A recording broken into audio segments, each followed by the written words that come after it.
Story time tayo ha, kasi bago ako mag-check ng requirements. Wala lang, kagahapon ko lang nakwento about sa amo ko, 'di ba? Then binati nila ako kanina ng Happy New Year, and then nagkukuwento sila na nag-ano daw sila sa ibang bansa, pumunta daw sila ng Japan, ganyan.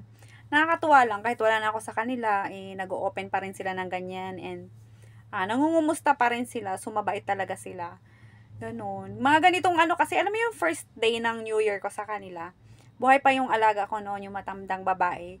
Pumupunta kami sa first day doon sa bahay ng kapatid ng sister ng madam ko, and then sobrang daming tao doon, and then lahat doon nagbibigay ng sobra. Alam mo yung bag ko napupuno talaga ng red packet pag uwi ko sa bahay.